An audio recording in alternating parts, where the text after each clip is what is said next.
యాక్చువల్గా ఈ బ్యానర్లో ఈ ఎస్విసి బ్యానర్లో మీరు ఒకసారి ఆడిషన్స్కి వెళ్ళి మీకు క్యారెక్టర్ కూడా ఇవన్నీ సంఘటనలు నాకు రోల్ ఆడిషన్లోకి వెళ్తే రమేష్ దీని గురించి నేను చెప్పాలి. నాకు తెలియదు, తర్వాత నాకు తెలిసింది ఏంటంటే కేరింతకి ఆడిషన్ జరుగుతున్నాయి. అక్కడ మా ఆఫీసు కేరింత కోసం సపరేట్ పెడితే అక్కడ ఆడిషన్ జరుగుతున్నాయి. విజయ్ కూడా వచ్చి ఆడిషన్స్ ఇచ్చి వెళ్ళారంట. నేను ఉండేదాన్ని నాకు వస్తా డైరెక్టర్ వచ్చి ఇది అనంట ఇది ఏది కనెక్ట్ అవ్వట్లా, దాంట్లో ఓవర్లాప్ అయిపోయింది. ఎప్పుడో పెళ్లి చూపుల తర్వాత ఎప్పుడో అప్పుడు తెలిసింది నాకు, సార్ నేను మీ ఆఫీస్కి వచ్చి ఆడిషన్స్ ఇచ్చాను. అవునా విజయ్ అని అన్నాను, అంతే. నేను అప్పుడు హర్ట్ అయినా, నన్ను ఆడిషన్లలో సెలెక్ట్ అవ్వకపోతే హర్ట్ అయ్యాను. నీ అమ్మ వీళ్ళందరికీ చూపిస్తారా, రోజు చూపిస్తారా అన్నాను. ఇప్పుడు రాజుగారితో ఈ April 5th ఒక బిగ్ హిట్ ఇస్తే మా అందరికి అదో శాంతి, అదో సైకిల్. సో అందుకే ఇది ఒకటి ఏంటంటే హర్ట్ అయినా అంటున్నాడు. హర్ట్ అయినప్పుడే ఆ ఛాలెంజ్ పెరిగి కసి పెరుగుద్ది. సో అలా నా లైఫ్లో నేను చూసింది బన్నీ ఇన్సిడెంట్స్ కూడా ఉన్నాయి. నాకు ఆర్య అప్పుడు షేర్, ఇప్పుడు అలా విజయ్ షేర్ చేస్తున్నా. హర్ట్ అవుతేనే మనలో ఫైర్ పెరిగితే ఎలా కొట్టాలంటే నువ్వు కొట్టుకుంటూ ఇక్కడ వరకు వచ్చావు, ఇంకా కొట్టాలా. విజయ్ గారు sir, best part of this event ఏంటంటే మీరు ఆడిషన్లో రిజెక్ట్ చేసిన రాజు గారిని లైన్లో నుంచోబెట్టి ఫస్ట్ అడ్వాన్స్ తీసుకున్నారు. That is the best part. Advance తీసుకున్నారు అంతే కదా, ఫస్ట్ టైం రాజు గారి దగ్గర నుంచే అడ్వాన్స్ తీసుకున్నారంటే that is the big Vijay నాకు డౌట్ వస్తుంది, అందుకే అడ్వాన్స్ తీసుకున్నామని ఈగో సాటిస్ఫై అవ్వడానికి.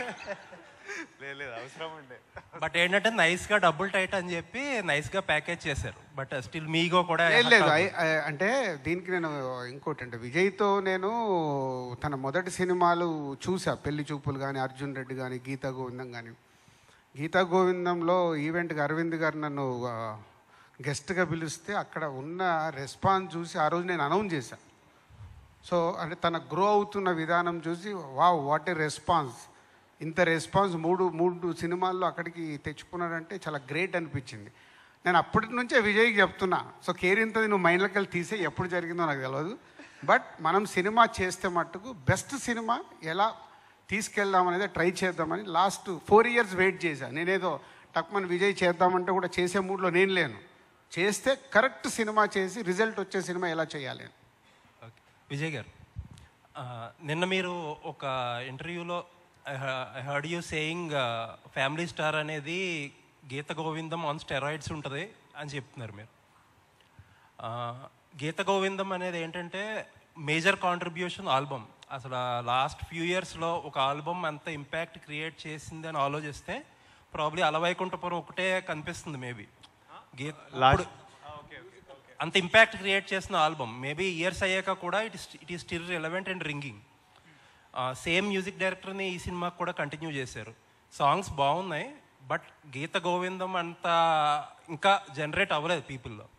సో ఆ ఆల్బమ్ అంత జనరేట్ అవ్వక ముందే గీత గోవిందం ఆన్ స్టెరాయిడ్స్ అంత ఇంపాక్ట్ క్రియేట్ చేయగలుగుతుంది అనుకుంటున్నారా?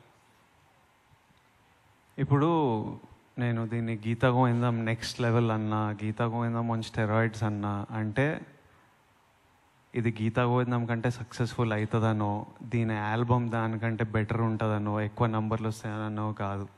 గీతా గోవిందం ఆన్ స్టెరాయిడ్స్ అంటే ఆ క్యారెక్టరైజేషను, ఆ స్టోరీ టెల్లింగ్, ఆ టెక్నికల్ ఫినెస్ ఏముందో, Geetha Govindam is like a story of a bye.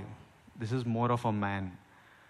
Gita Govindam అప్పటికి విజయ్ దేవరకొండ, పరశురామ్ ఎవరున్నారో, ఫ్యామిలీ స్టార్కి విజయ్ దేవరకొండ, పరశురామ్ ఎవరున్నారో వాళ్ళ క్రాఫ్ట్స్లో చాలా బెటర్గా ఎక్స్పీరియన్స్తోని, మెచ్యూరిటీతోని చాలా ముందుకు వచ్చాము.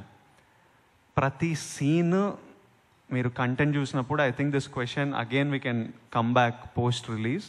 When you see the entire film, how it's packed, how it is performed, writing పరంగా అన్ని క్రాఫ్ట్స్లో it's a far superior film, extremely entertaining film. So you'll feel the adrenaline make తెలుస్తుంది on April 5th. And music